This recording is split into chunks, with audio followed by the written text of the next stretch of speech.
Hello students, welcome to my YouTube channel.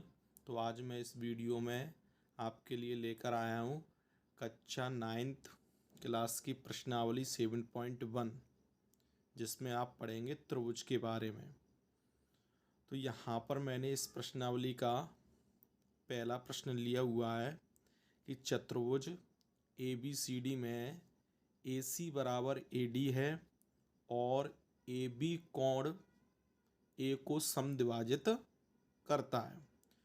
तो दर्शाइए कि त्रिभुज ABC सर्वांग सम त्रिभुज ABD है। और साथ में ही आपको ये बताना है इसमें कि BC और BD के बारे में आप क्या कह सकते हैं। तो इस प्रश्न को हल करने के लिए आपको त्रिभुज की सर्वांग समता के जो नियम होते हैं वो नियम आपको आने चाहिए। तो यहाँ पर हमें इन दोनों त्रिभुजों को सर्वांग सम करना है। तो इन त्रिभुजों को सर्वांग सम करने के लिए हमें त्रिभुज की सर्वांग समता नियम याद होने चाहिए। तो अगर आपको ये नियम याद नहीं है तो आप इस प्रश्न को हल नहीं कर पाएंगे। तो इस प्रश्न को हल करने के लिए आपको इन नियमों को याद करना पड़ेगा, जो नियम इस प्रश्न में लगेंगे। इसके लिए मैंने आपके लिए एक बेसिक क्लासेस की वीडियो बनाई है, जो इस वीडियो के डिस्क्रिप्शन में आपको मिल जाएगी। वहाँ पर जाकर आप इन नियमों को देख सकते हैं और वहाँ से याद कर सकते हैं। तो आइए इस प्रश्न में हम देखते हैं कि यहाँ पर आकृति दी हुई है, इसमें हमें त्रिभुज ABC और त्रिभुज ABD को सर्वांग सम करना है। तो मैं आपको नियमों के बारे में थोड़ा शॉर्ट में समझा देता हूँ, जो नियम इसमें लगने हैं या जो नियम अन्य प्रश्नों में लगते हैं। तो अपना जो पहला नियम होता है सर्वांग सम का, त्रिभुज की सर्वांग समता का, वो होता है SAS। इसका मतलब जो होता है वो है, S माने होती है भुजा यानी साइड, A माने होता है एंगल यानी कोण,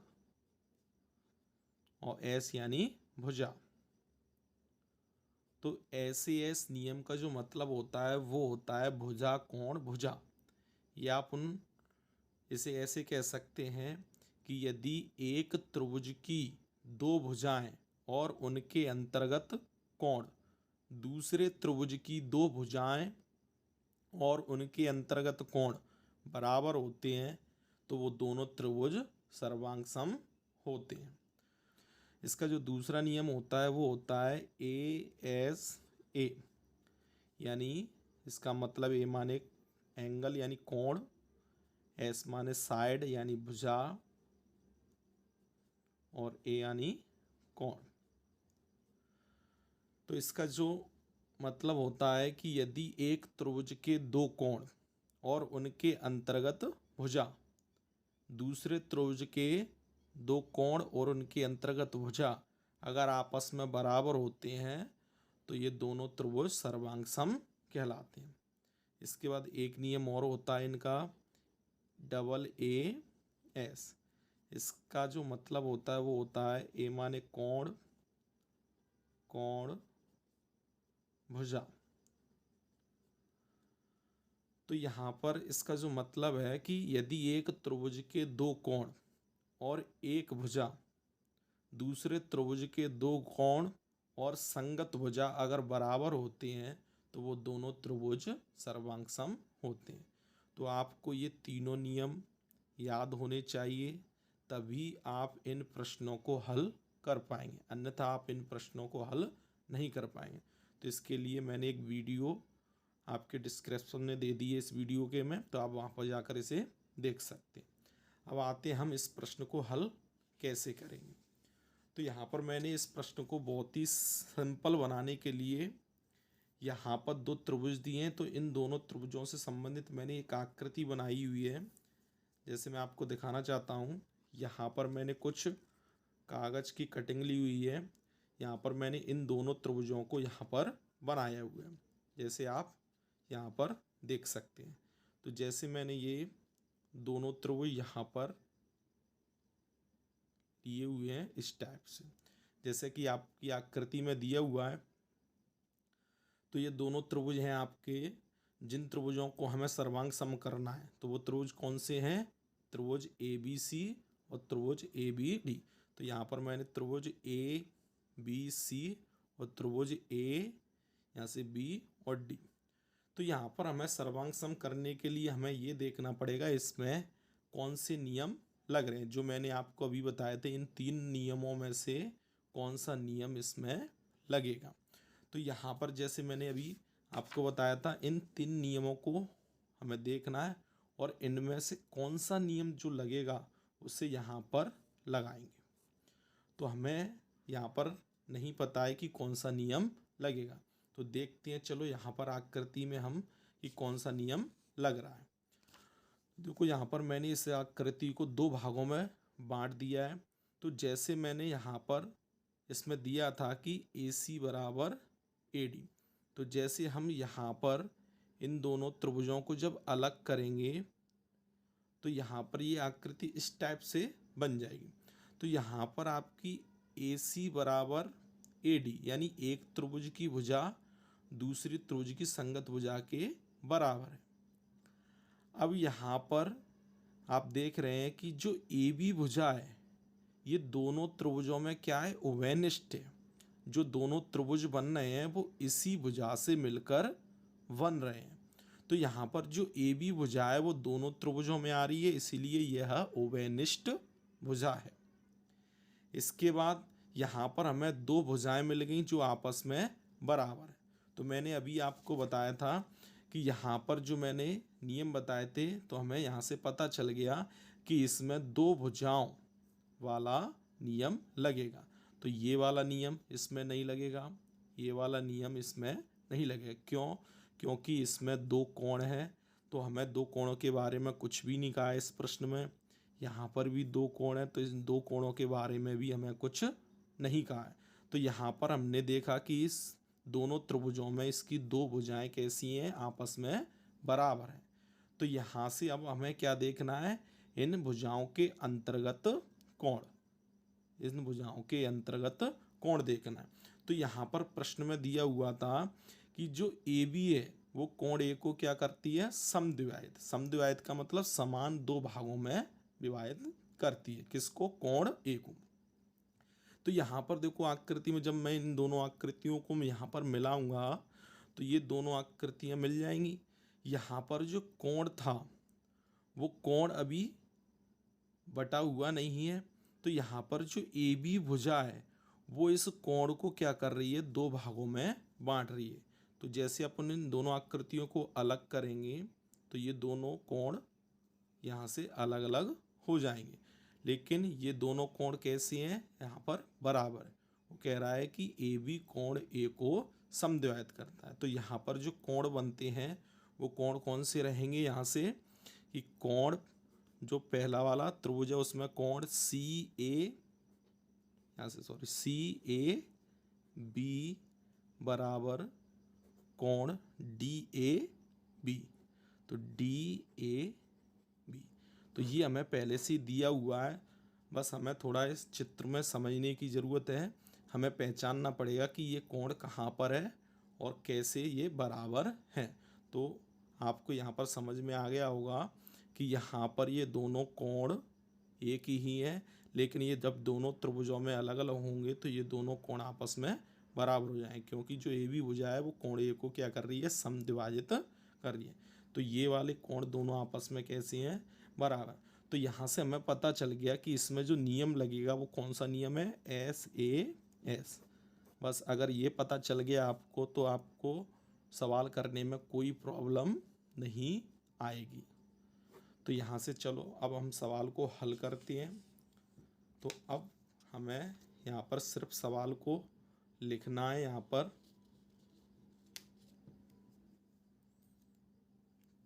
तो चलो हम देखते हैं इस सवाल को हल करके। तो यहाँ पर सबसे पहले आप लिखेंगे इधर हल, और यहाँ पर सबसे पहले आपको दिया है लिखना पड़ेगा। तो यहाँ पर दिया लिखेंगे, दिया है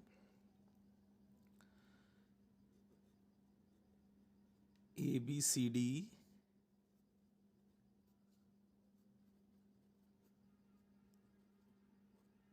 एक चतुर्भुज है जिसमें AC बराबर AD है तथा AB कोण A को समद्विभाजित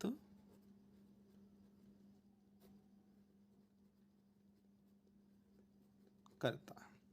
तो ये आपको दिया हुआ था सब कुछ, मैंने यहाँ पर लिख दिया। अब समद्विभाजित करता है तो इसको लिख देंगे यहाँ पर कोणों के रूप में, अर्थात अभी मैंने आपको कोण बताए थे चित्र में, CAB कोण CAB बराबर कोण DAB। तो जो यहाँ पर ये भाषा दी हुई थी कि AB कोण A को समद्विभाजित करता है, वो हमने कोणों के रूप में लिख ली। तो आपको सवाल इसी टाइप से करना है। यहाँ से हम लिखेंगे इसका अब सिद्ध करना। यहाँ पर लिखेंगे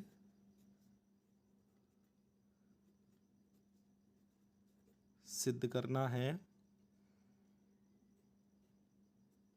त्रिभुज ABC सर्वांग सम त्रिभुज ABD। ये आपका सिद्ध करना है।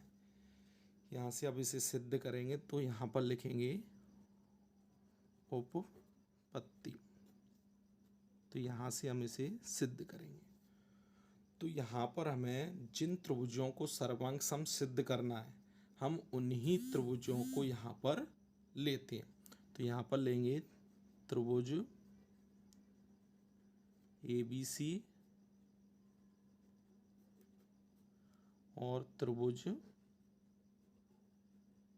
ABD में।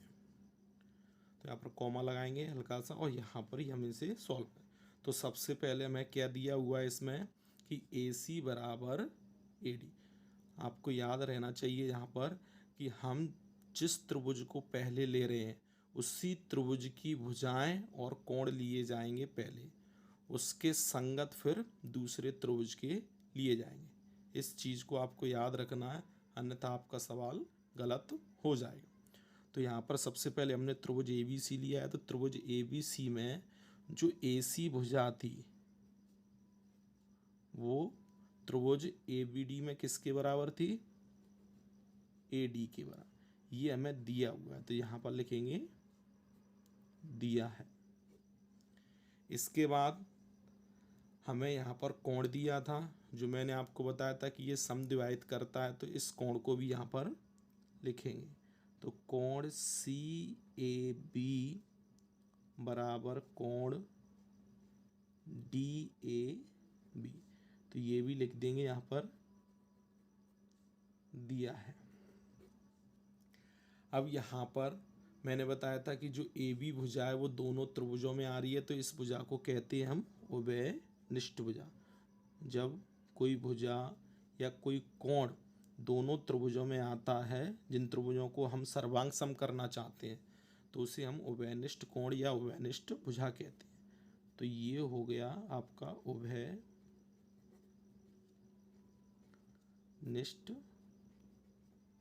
भुजा। तो यहाँ पर ये SAS नियम लग गया। तो इस नियम की सहायता से ये दोनों त्रिभुज कैसे हो जाते हैं? सर्वांग सम। तो यहाँ पर लिखेंगे इसलिए त्रिभुज ABC सर्वांग सम त्रिभुज ABD। यहाँ पर लिख देंगे SAS सर्वांग समता नियम से। तो यहाँ पर ये प्रूव्ड हो जाता है यहाँ पर। तो ये आपका यहाँ पर सिद्ध हो गया, प्रूव। लेकिन हमें इसमें एक और यहाँ पर क्वेश्चन पूछा गया है कि BC और BD के बारे में आप क्या कह सकते हैं। तो हमें इनके बारे में बताने से पहले ये देखना पड़ेगा कि ये दो जो भुजाएं हैं, क्या ये उन्हीं त्रिभुजों की भुजाएं तो नहीं हैं जिन त्रिभुजों को हमने अभी सर्वांग सम सिद्ध किया है।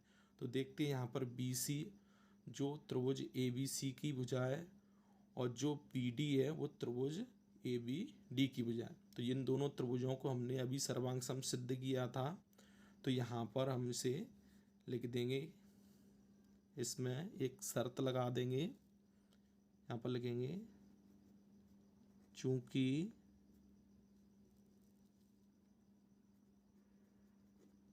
सर्वांग सम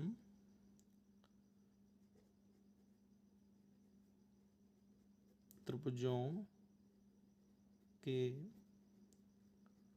संगत भाग